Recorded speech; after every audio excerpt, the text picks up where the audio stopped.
que nós abramos a palavra de Deus no Salmo de número 122. Abra sua Bíblia aí, Salmo de número 122.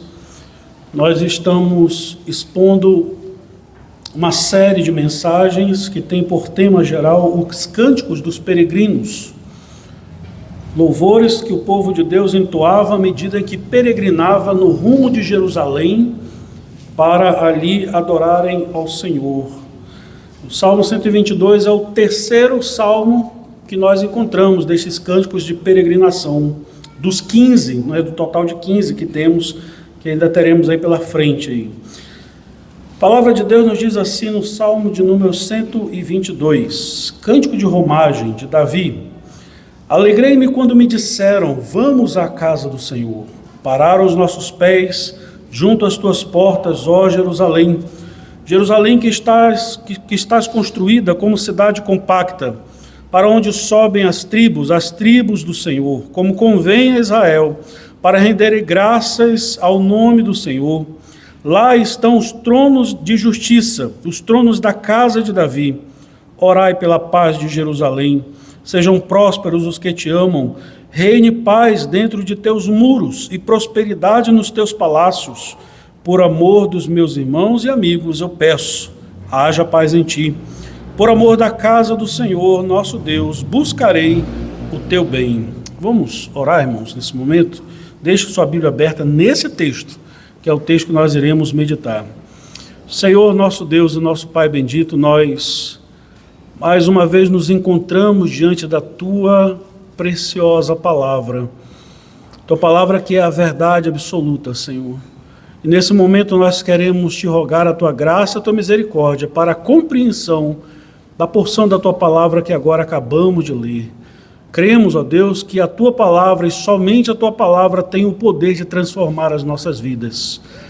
Que pela instrumentalidade da tua palavra, de fato, o teu Espírito ministra ao nosso coração. Por isso, ó Deus, eu te rogo, Senhor, tem misericórdia de nós e faz, ó Deus, com que seja derramada luz nas trevas de nossa mente, de nosso coração, e assim nós te pedimos, Senhor Deus, desvenda os nossos olhos, para que nós contemplemos as maravilhas da tua lei, e é assim que nós oramos em nome do Senhor Jesus, a quem rendemos a honra e a glória para todos sempre. Amém e amém. Queridos irmãos, na história recente do mundo, todos nós vivenciamos um dos episódios da história mais marcantes da vida de qualquer um de nós, que foi a crise da Covid-19, que varreu o mundo inteiro. E nós sabemos quantos prejuízos essa enfermidade trouxe, especialmente no prejuízo de vidas preciosas que partiram nesse período terrível, da qual nós podemos dizer somos sobreviventes pela graça do Senhor nosso Deus. Porém, mais do que simplesmente uma crise de saúde que demonstrou, que ficou claramente demonstrado em nosso país, a crise da Covid-19 também demonstrou, curiosamente, uma fragilidade terrível na saúde espiritual em muitos daqueles que se diziam crentes. Digo isso porque, como nós somos conhecedores, naquele período terrível que nós atravessamos, muitas igrejas, inclusive a nossa, foram obrigadas a ficar de portas fechadas. Nós, então, fomos obrigados a ficar em nossas casas e foram domingos após domingos sem estarmos aqui reunidos para cultuar ao Senhor, não somente aqui, mas no Brasil inteiro e talvez certamente no mundo inteiro, milhares de igrejas foram fechadas por causa disso. Porém, a crise da Covid-19 provou que não somente estávamos ruins da saúde física, mas também da saúde espiritual, pois à medida que as igrejas foram sendo permitidas o retorno das suas atividades, todos nós somos conhecedores disso, foram milhares de pessoas que não retornaram para as suas igrejas. Essa é uma realidade que, graças ao Senhor Deus, aqui na Betel nós não experimentamos isso. Mas eu converso com colegas, pastores, e todos eles em muitas igrejas experimentaram exatamente isso. Quando as igrejas foram permitidas o retorno das suas atividades eclesiásticas, muitas daquelas pessoas, membros de igreja, não retornaram. Aproveitaram a oportunidade para se desviar, Não retornaram, não foi porque morreram na crise da Covid, mas é porque aproveitaram a oportunidade para desviar-se dos caminhos do Senhor, ou pior, para viverem aquilo que sempre foram, nunca foram crentes. Nunca amaram os atos do Senhor, nunca desejaram estar na casa do Senhor. Esse é o motivo pelo qual nunca voltaram, porque de fato nunca foram convertidas pelo Senhor. Porque por outro lado, os crentes verdadeiros, me refiro àqueles que de fato retornaram, estes por sua vez estavam ansiosos, desejosos pelos átrios do Senhor, desejosos pelo culto, desejosos para ver o momento em que nós nos reuniríamos novamente para adorar a Deus. E os irmãos sabem, parecia uma coisa tão distante, né? Pelo menos ficava no meu coração tomado de ansiedade, eu ficava me perguntando, Senhor, será que nós vamos cultuar a Ti novamente juntos, como igreja do Senhor? Será que haverá novamente a igreja de portas abertas, louvores entoados ao Senhor, culto público? Os crentes desejaram exatamente isso, adorar a Deus na comunhão dos santos, estar na presença de Deus na casa do Senhor, ou seja, estar nos atos do Senhor, louvando e adorando a Deus com os nossos irmãos e irmãs. Meus irmãos, é exatamente acerca disso que esse Salmo 122 nos fala. O que é interessante desse Salmo 122 é que ele bem poderia ser o último dos salmos de peregrinação, porque ele relata, como está claro aí, a chegada do peregrino ao seu destino final e aquilo que ele contempla quando ele chega naquele lugar. Esse salmo ele reflete o grande desejo e a alegria que o peregrino tem após a sua longa caminhada, cheia de percalços, cheia de dificuldades, quando ele finalmente chega a Jerusalém, ele chega nos átrios do Senhor para ali encontrar-se com seus irmãos e assim adorar a Deus em comunhão, na comunhão dos crentes. Por isso, este salmo tem muito a nos ensinar acerca da nossa própria caminhada aqui na terra, enquanto nós peregrinamos nessa terra, isto é, enquanto nós ainda não chegamos ao nosso destino final, nós podemos como que provar antecipadamente um pouco desta alegria de estarmos nos atos do Senhor, enquanto caminhamos para a Nova Jerusalém, enquanto caminhamos para o novo céu e a nova terra, nós podemos experimentar um pouco desta alegria da comunhão que temos com nossos irmãos e nossas irmãs. Podemos dizer o seguinte, que é uma espécie de antecipação desta glória que está por vir. Portanto, este salmo nos ensina muito sobre a alegria de nós estarmos na casa do Senhor. Sobre a alegria de nós estarmos na casa. Parece muito óbvio a partir do verso 1, né? Mas eu quero falar com os irmãos 4 verdades sobre essa alegria de estarmos na casa do Senhor que o Salmo nos mostra. Em primeiro lugar, primeira verdade que o Salmo nos mostra de maneira muito óbvia e clara, que o verdadeiro crente, preste atenção nisso, e somente o verdadeiro crente, ele tem a alegria de estar na casa do Senhor. Os versos 1 e 2 nos refletem exatamente isso, quando o salmista diz aí, alegrei-me quando me disseram, vamos à casa do Senhor, pararam os nossos pés junto às tuas portas, ó Jerusalém. E essa é a expressão do peregrino ao chegar em Jerusalém. O peregrino havia sonhado com este momento, ele estava caminhando para lá. E o peregrino, então, ele é tomado de uma santa alegria ao chegar em Jerusalém e ao chegar às portas de Jerusalém, porque ali está a casa do Senhor. Observe aí que no verso 1 e no verso 2, a casa do Senhor e Jerusalém são usados quase como que sinônimas, porque ele sabia que Jerusalém representava exatamente isso. O Senhor Deus que habita em Sião, o Senhor Deus que habita em Jerusalém, de modo que chegar em Jerusalém é chegar também onde Deus está habitando, é chegar nos átrios e na casa do Senhor. Ora, meus irmãos, existem diversos salmos que expressam essa realidade, esta mistura que existe entre Jerusalém e o santuário de Deus, entre Jerusalém e a casa do Senhor. Se nós olharmos aí, eu queria convidar você para nós olharmos alguns salmos, como por exemplo o Salmo 76, abra aí comigo a sua Bíblia, Salmo de número 76, nós vamos ver, por exemplo, como o salmista expressa que, de fato, a Jerusalém ou Sião e a casa do Senhor são usados quase como que de forma sinônima. Salmo 76, verso 1 e 2, por exemplo, olha o que diz o salmista aí. Ele diz assim, conhecido é Deus em Judá, grande o seu nome em Israel, e ele diz aí no verso 2, em Salém. O que é Salém? Salém é o antigo nome de Jerusalém, é o mesmo lugar. Em Salém está o seu tabernáculo, e em Sião, que é o monte sobre o qual Jerusalém está edificada, a sua morada. Há um sinônimo entre Jerusalém e a morada do Senhor e a casa do Senhor. O Salmo 87, olhei um pouco mais adiante, Salmo de número 87. Vamos fazer um passeio aqui pelo livro dos Salmos. Salmo de número 87, nos versos 1 a 3. Salmo de número 87, versos 1 a 3, o salmista ele vai dizer o seguinte: fundada por ele sobre os montes santos, o Senhor ama as portas de Sião, mais do que as habitações todas de Jacó.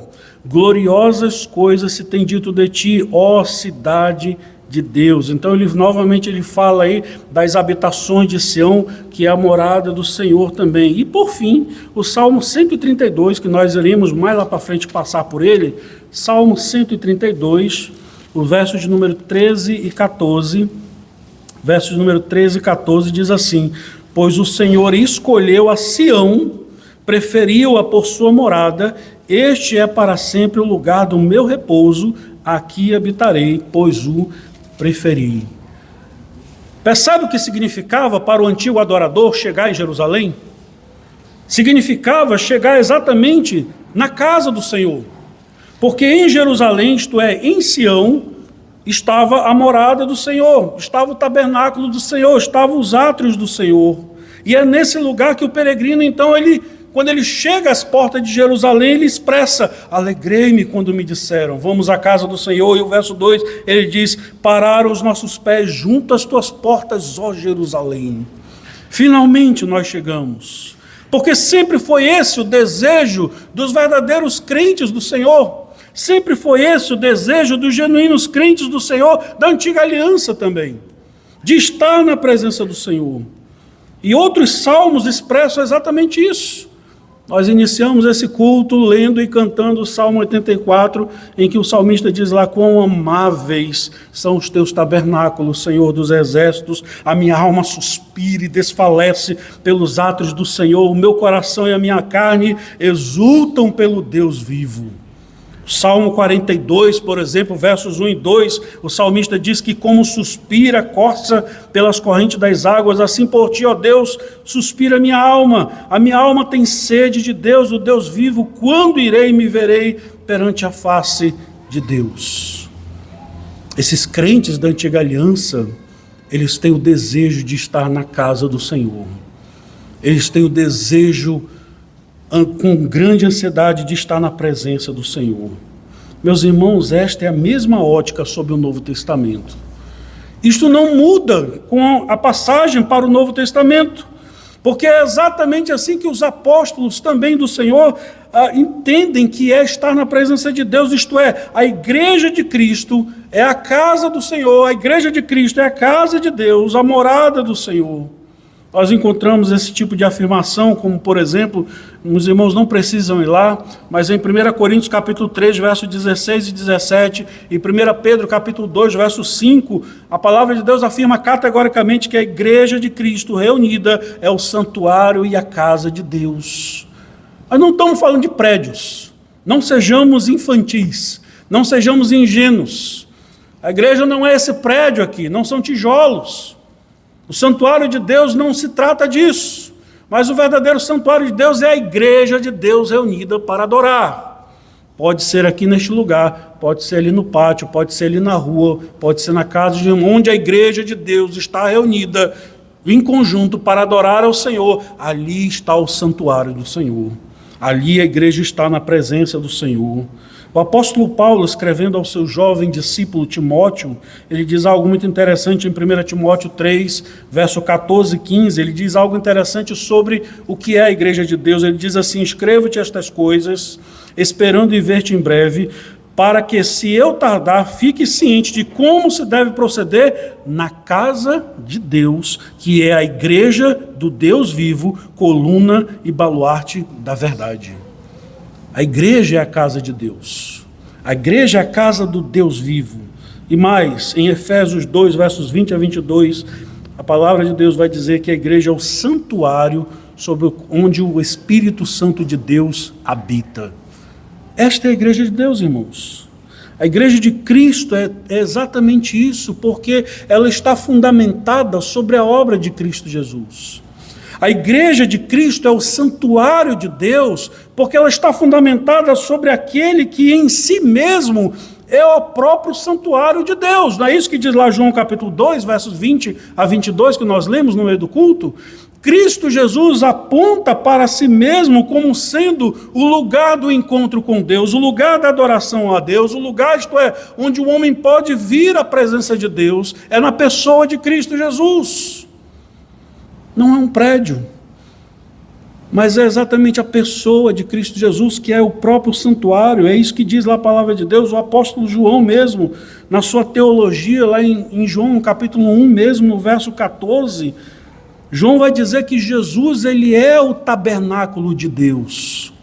Está lá em João capítulo 1, verso 14, não está no português, mas está no grego, né? Diz a palavra de Deus lá que o Senhor Jesus, quando ele tabernaculou no nosso meio, o verbo se fez carne e tabernaculou entre nós, assim está no grego lá, ou seja, Cristo Jesus é apresentado como sendo o tabernáculo de Deus.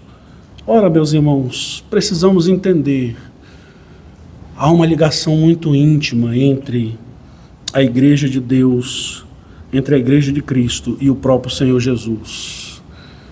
A palavra de Deus nos diz ainda lá sobre a conversão do apóstolo Paulo, que em Atos capítulo 9, nós conhecemos esse texto, em Atos capítulo 9, quando Paulo é alcançado pela graça de Cristo Jesus, e o Senhor Jesus glorificado aparece ao apóstolo Paulo ali, diz lá em Atos capítulo 9, verso 14, que Jesus diz: Saulo, Saulo, por que tu me persegues? Nós conhecemos a história. Paulo era perseguidor da igreja.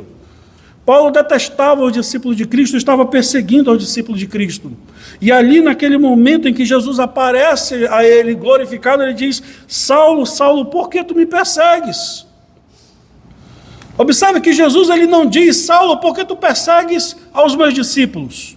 Por que tu persegues a minha igreja? Por que tu persegues aos meus irmãos? Por que tu persegues? Não, ele diz: porque tu me persegues. Para referir-se à sua própria igreja. Há uma unidade orgânica, irmãos, entre Cristo e a sua igreja. Não há como dissociar Cristo da sua igreja. E a Bíblia está repleta de exemplos disso. Como lá em Efésios capítulo 5, a partir do verso 22, em que a igreja é apresentada como sendo a esposa de Cristo Jesus. A relação de Cristo e a igreja é como de um casamento, de um homem e de uma mulher, onde Cristo é o marido e a igreja é a esposa. E como é que é a relação de marido e mulher, segundo a Bíblia? Uma só carne. Há uma unidade orgânica entre Cristo e a sua igreja, irmãos.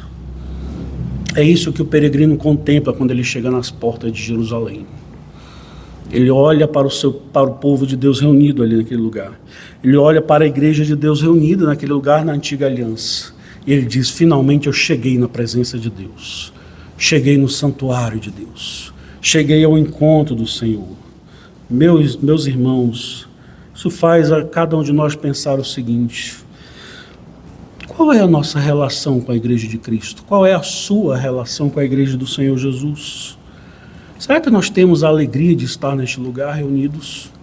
Será que nós temos a alegria e o prazer de estarmos aqui, como o peregrino expressa no texto? Eu alegrei-me quando me disseram: vamos à casa de Deus. Ou será que isso é apenas uma obrigação religiosa que temos domingo após domingo? Será que é apenas uma obrigação religiosa? Ora, meus irmãos, os verdadeiros crentes, eles têm a alegria de estar nos atos do Senhor. É por isso que nós precisamos entender de uma vez por todas, e por favor, não esqueça disso. O dia do Senhor é o dia mais importante da semana para os crentes. O dia do Senhor é o momento mais importante para a vida dos crentes, e para aquele que é um verdadeiro crente no Senhor Jesus, é o dia mais almejado. É mais almejado do que qualquer feriado. É mais almejado do que qualquer outro dia, porque é o dia em que eu me verei diante da presença de Deus, e naquele lugar eu vou me encontrar com os meus irmãos e minhas irmãs, é naquele momento em que eu estarei na presença do Senhor, é o encontro de Deus com o seu povo.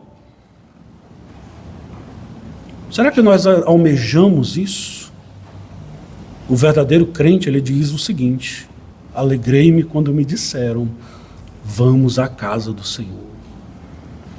Ele não é tomado daquele sentimento, eu vou porque é uma obrigação, eu vou porque é o meu dever, eu vou para ninguém depois estar falando de mim, eu vou para que o pastor não fique no meu pé, eu vou para que o presbítero não fique depois me ligando e perguntando, por que você faltou, meu irmão? Eu vou para que não... Não, ele vai porque ele tem prazer de estar ali. Ele vai porque, como o peregrino do Salmo, ele desejava chegar naquele lugar. Ele almejava por aquele momento de estar ali às portas de Jerusalém, no santuário do Senhor. Que seja esse o nosso sentimento em relação à casa do Senhor. A igreja do Senhor é a casa do Senhor. A igreja de Cristo reunida é a casa do Senhor. Não é o prédio. Não são as acomodações físicas de uma igreja, mas é esse momento como este aqui. É o povo de Deus reunido para adorar e ouvir a voz do Senhor na sua palavra. Isso deve ser ansiado por nós. Isso deve ser desejado por nós, enquanto nós peregrinamos sobre a terra. Por isso, o Salmo aqui ele traz uma segunda verdade acerca do ensino da palavra de Deus que nós precisamos aprender aí. Em segundo lugar, esse texto nos ensina que é na casa do Senhor, que é o encontro do povo de Deus. É o encontro em que o povo, é o momento em que, o lugar é o momento em que todo o povo de Deus encontra-se ali.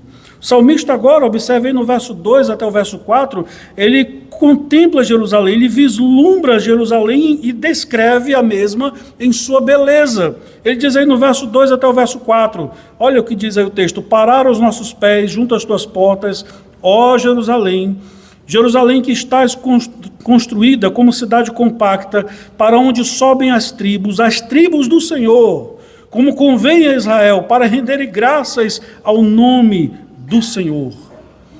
O que o peregrino contempla realmente no primeiro momento, podemos dizer assim, ele contempla as portas de Jerusalém com as suas ruas, com seus palácios, com seus prédios públicos, ele contempla de fato o espaço físico de Jerusalém, mas ele contempla o que há de melhor ali em Jerusalém. E o que é isso? O povo de Deus reunido para adorar. É isso que ele expressa aí no verso 4, quando ele diz, para onde sobem as tribos do Senhor, como convém a Israel, para renderem graças ao nome do Senhor. Como já dissemos, irmãos, o contexto destes salmos é o contexto do povo de Deus que vinham de várias partes do mundo daquela época. Pessoas que vinham da Síria, que vinham de várias partes, que passavam dias, semanas caminhando até chegar em Jerusalém. E lá naquele momento, em uma das festas que acontecia durante o ano, podia ser a Páscoa, Tabernáculos ou mesmo Pentecostes, o povo de Deus se encontrava ali. Mais do que simplesmente parentes de sangue. Era o encontro do povo do Senhor ali para adorar ao Senhor. Jerusalém é colocado aqui como ponto de encontro dos crentes. O ponto de encontro de todos os crentes que estavam espalhados sobre a terra para adorar a Deus. Porém, meus irmãos, eu não quero que nós pensemos na Jerusalém física aqui, porque é exatamente esse mesmo ensino que nós encontramos no Novo Testamento. Porque a Jerusalém física, que o peregrino contempla e que já lhe traz grande alegria ao ver a Jerusalém física, preste atenção, é apenas um tipo, é apenas uma sombra da Jerusalém celestial que João contempla no Apocalipse. É apenas uma sombra, ou seja, é um tipo, é algo infinitamente menor. E o que João contempla? Eu queria que você abrisse a sua Bíblia comigo, lá em Apocalipse, capítulo 21, mas por favor, não desmarque aí o Salmo 122. Apocalipse, capítulo 21, abra comigo aí. Apocalipse capítulo 21, nós encontramos exatamente o que João contempla ali, a partir do verso 9. Olha o que diz aí. Diz a palavra de Deus que João contempla a nova Jerusalém, a partir do verso 9. Do verso 9 ao 14, eu quero ler primeiramente. Olha a descrição.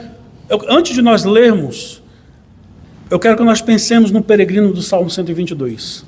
Ele para as portas de Jerusalém, e ele contempla Jerusalém, Jerusalém que está construída como cidade compacta, ele contempla Jerusalém. E João ele faz a mesma coisa.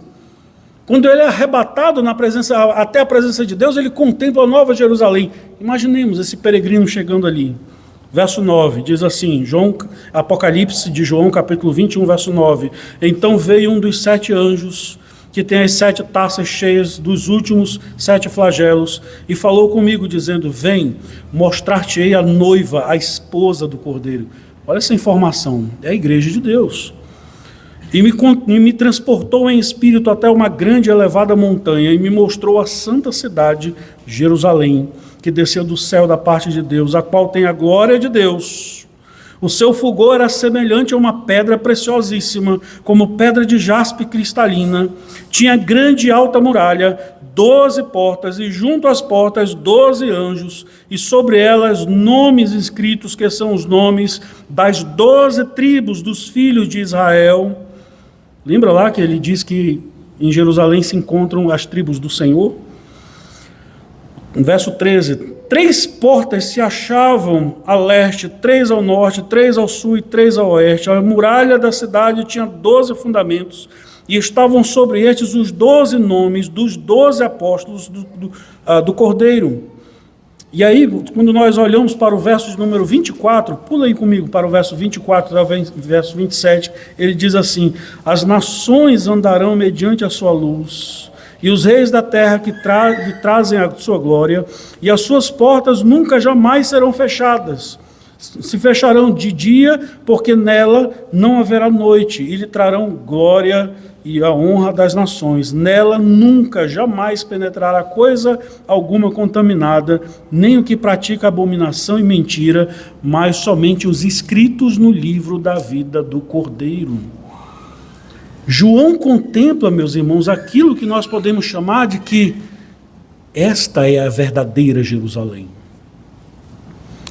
A Jerusalém física que o peregrino contemplava no Antigo Testamento era apenas um protótipo, é apenas um tipo, era apenas uma sombra.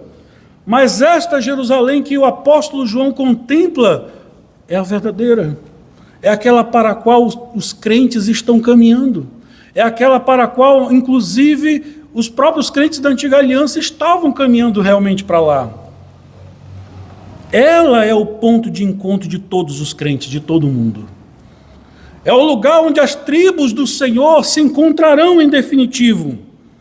As tribos do Senhor que estão espalhadas por todos os tempos, em todos os lugares, onde os crentes estão espalhados. Naquele dia em que o Senhor voltar, nós nos encontraremos todos e estaremos juntos para sempre nessa nova Jerusalém, onde o culto nunca mais vai acabar, onde o prazer de estar na alegria do Senhor será perene, será por toda a eternidade. É o encontro das tribos do Senhor que subirão a Jerusalém. Porém, meus irmãos, preste atenção no que eu vou dizer aqui.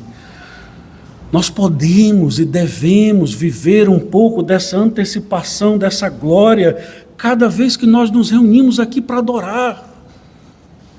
É verdade, ainda não estamos lá nessa nova Jerusalém que João contempla. Mas aqui nós podemos ter a alegria, a contemplação de uma espécie de antecipação desses momentos gloriosos. Podemos dizer que cada vez que nós nos reunimos aqui para adorar, para cultuar a Deus, nós estamos ensaiando para a eternidade.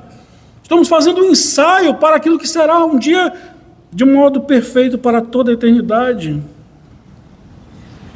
E aqui eu quero dizer algo a todos nós.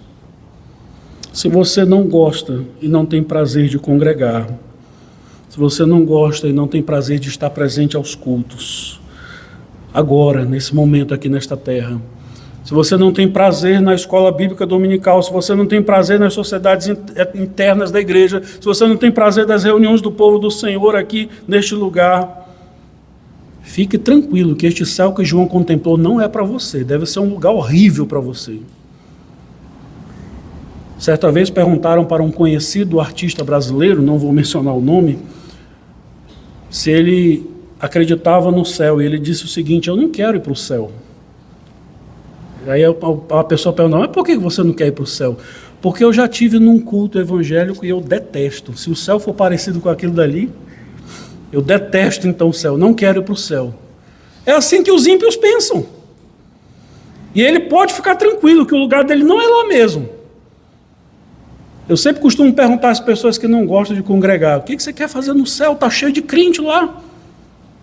Cheio desse tipo de gente que você diz que não presta. Cheio de gente que você diz, desse tipo de gente que é fofoqueira. Cheio desse tipo de gente que de fato é cheio de problemas. Mas é gente que está sendo transformada pelo Espírito de Deus aqui nesse lugar. Esses estarão lá um dia. E você, com toda a sua justiça, estará fora. Porque você nunca gostou dos atos do Senhor. Se você não gosta dos atos do Senhor agora, no tempo presente, fique tranquilo, a Nova Jerusalém não é para você. Não é para você. Porque no momento em que nós nos encontramos aqui para adorar, se nós temos prazer e alegria de estarmos aqui adorando ao Senhor, se temos prazer e alegria de estar na presença de Deus agora no tempo presente, imagina na eternidade como será. Ah, Jerusalém, como eu tenho esse desejo, né? Essa é a expressão do salmista ali. Alegrei-me quando me disseram: vamos à casa do Senhor, chegamos a Jerusalém. Meus irmãos, que bênção é a igreja do Senhor. Que bênção é a igreja do Senhor e o privilégio de fazermos parte desta igreja do Senhor Jesus. É o ponto de encontro do povo de Deus. Durante a semana, cada um de nós está correndo em suas atividades. Durante a semana, cada um de nós está lutando pela sobrevivência, com os nossos empregos, estudos, trabalhos, todos cheios de compromisso. Mas no dia do Senhor, as tribos do Senhor se encontram num único lugar, na nossa Jerusalém aqui na terra. Meus irmãos, a graça de fazermos parte da igreja do Senhor é porque Cristo Jesus é quem nos une como irmãos. Nós precisamos ser lembrados o tempo inteiro que Cristo Jesus nos fez irmãos. E se você olhar de novo lá, volta lá para o Salmo 122, se você está em Apocalipse. O Salmo 122 é exatamente isso que o salmista olha. No verso 8, por exemplo, ele diz aí: por amor dos meus irmãos e amigos, eu peço, haja paz em ti. O salmista deixa claro que em Jerusalém está os seus irmãos, está os seus amigos, está aqueles a quem ele ama, relacionamentos. Na cruz de Cristo, meus irmãos, Deus nos fez esse povo. Na cruz de Cristo, Deus nos fez irmãos e amigos. Feliz daquele cujos amigos, irmãos, são de fato aqueles a quem nós podemos chamar que são nossos irmãos da igreja do Senhor. Nós podemos até ter colegas e alguns amigos de fora, mas os meus verdadeiros irmãos e amigos que vão subir comigo para a glória é esse povo que se reúne aqui. Esses são meus irmãos e amigos. É o povo do Senhor. É o povo do Senhor. Eu acho interessante que um conhecido teólogo do Antigo Testamento, chamado Derek Kidner, ele diz algo muito interessante sobre isso. Ele diz que aquilo que Jerusalém era para o israelita, a igreja é para o cristão. E ele continua dizendo: porque aqui estão seus laços mais fortes, seus irmãos e amigos, conhecidos e desconhecidos, todos atraídos juntamente a um só centro, Cristo Jesus. Essa é a beleza da igreja. Essa é a beleza da nossa Jerusalém, que é aqui, a igreja onde nós congregamos. Será que nós conseguimos contemplar a beleza da Jerusalém onde nós habitamos? Ou será que você só olha o coração pecador do pastor, ou o coração pecador da liderança? Você não consegue ver a beleza que há na igreja de Cristo? Você não consegue ver a beleza que há nesta Jerusalém? É verdade, cheia de imperfeições, mas que ela é um tipo, uma sombra, uma tipologia da verdadeira Jerusalém que nos aguarda, onde o povo de Deus remido, livre do pecado, livre das consequências do pecado, estarão com o Senhor na sua presença para todo sempre, louvando e engrandecendo o seu nome. Essa é a beleza da Jerusalém que Deus nos coloca. E aqui no Salmo 122 nós encontramos então uma terceira verdade que o salmista vê aí ao contemplar Jerusalém também. Diz aí a palavra de Deus que é na casa do Senhor, ou nesse lugar onde o salmista se encontra com seus irmãos, é que nós somos atendidos pelo Senhor em sua justiça. O salmista ele afirma que em Jerusalém, no verso de número 5, olha aí comigo, nesse lugar do encontro do povo de Deus, ele encontra também os tronos de justiça da casa de Davi, verso 5. Ele diz aí, lá estão os tronos de justiça, os tronos da casa de Davi. É o lugar onde, de fato, o salmista ele se vê como alguém em que ele vai ser atendido em suas necessidades. Alguém que tem sede de justiça, ele vai encontrar ali o lugar onde ele vai ser saciado nesse lugar. É importante que se diga aqui, irmãos, que no contexto do Antigo Testamento, o reino de Davi, ele representa na Antiga Aliança o reino do próprio Deus. O reinado de Davi, ele se torna um símbolo do que vem a ser o reino de Deus. E o dever do rei de Israel era exatamente esse. O de promover a justiça, a paz, o de promover exatamente o fato de que a lei do Senhor fosse obedecida, fosse cumprida e houvesse justiça entre o povo de Deus. Tanto é assim que, em Deuteronômio capítulo 17, no verso 18 ao 20, é ordenado ao rei de Israel que ele tivesse uma cópia da lei do Senhor, e ele tinha que ler a lei do Senhor todos os dias, e ele tinha que meditar na lei do Senhor todos os dias, para que ele, ao tomar conhecimento da lei do Senhor, ele então fizesse valer a justiça do Senhor no meio do povo. É isso que o peregrino contempla ali.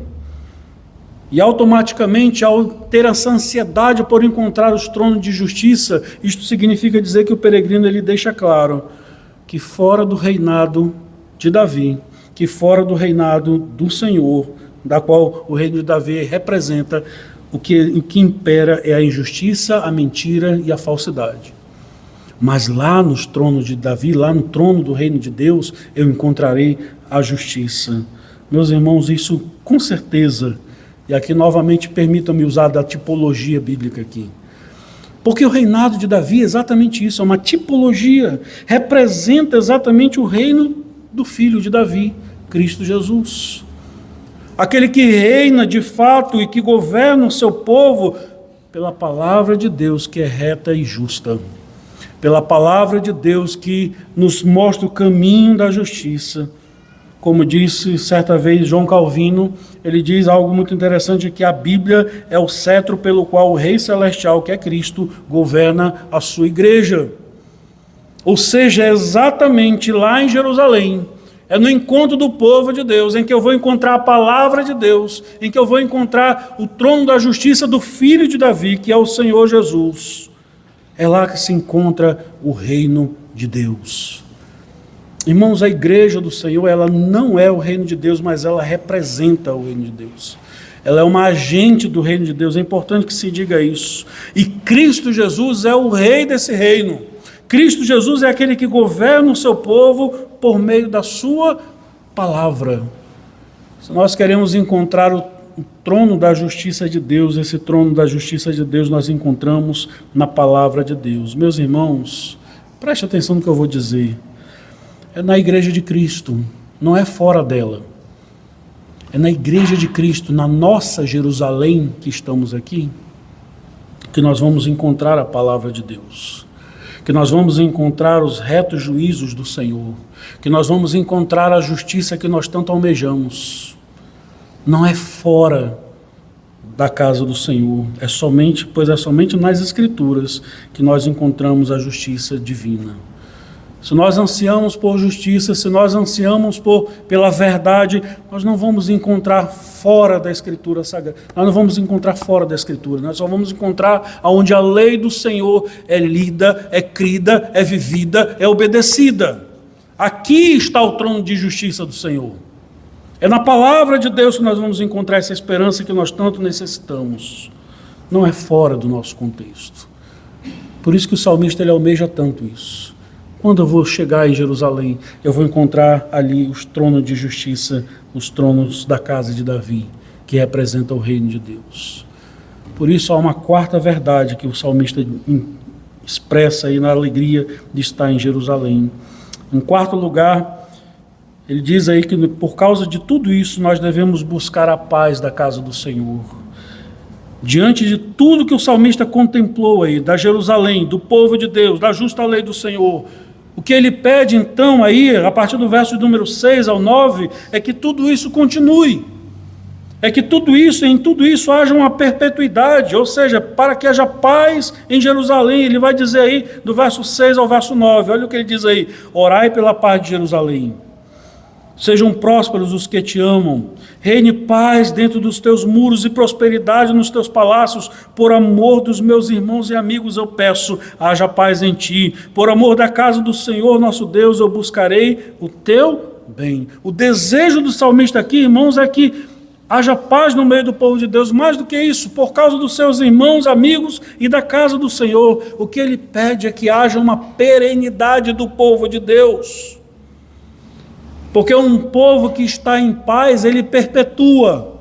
Um povo que está em paz, ele não será destruído, obviamente. Um povo que está em paz, ele permanece. E é isso que ele pede. Que haja paz no meio do povo de Deus. Porque tudo aquilo que ele mais ama, os tronos de justiça do Senhor, a palavra de Deus, o encontro das tribos do Senhor, a Jerusalém, a casa do Senhor, estão neste lugar. Tudo que ele ama está ali, e ele quer que isso permaneça. Eis o motivo pelo qual, meus irmãos, o apóstolo Paulo, ali escrevendo aos Coríntios, ele pede aos irmãos que vivam em paz.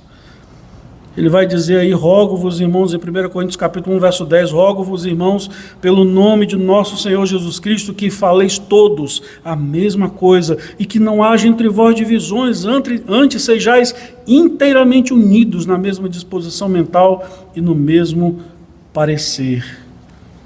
É preciso buscar a paz do povo de Deus. Neste sentido, nós podemos dizer: será que nós temos orado pela nossa igreja local? Você tem orado pela sua Jerusalém? Quando o Salmo nos fala acerca de orar pela paz de Jerusalém, não é simplesmente da Jerusalém do nosso tempo física, lá na Palestina. Não, não é isso. É pela paz do povo de Deus, para que o povo de Deus permaneça unido, para que o povo de Deus permaneça adorando ao Senhor, fiel ao Senhor, para que o povo de Deus permaneça servindo ao Senhor. Por isso nós devemos orar pela paz no meio do povo de Deus, porque aqui está a casa do Senhor. Orar pela paz no meio do povo de Deus, ou orar pela paz no povo de Deus, é pedir ao próprio Deus que o povo de Deus permaneça existindo sobre a terra. Nada pode ser mais desastroso, irmãos, do que numa igreja haver divisões, do que numa igreja haver facções, do que numa igreja haver discórdias, do que numa igreja ser tomada, haver falatórios. Quando uma igreja está dividida nesse nível, irmãos, isso destrói uma igreja.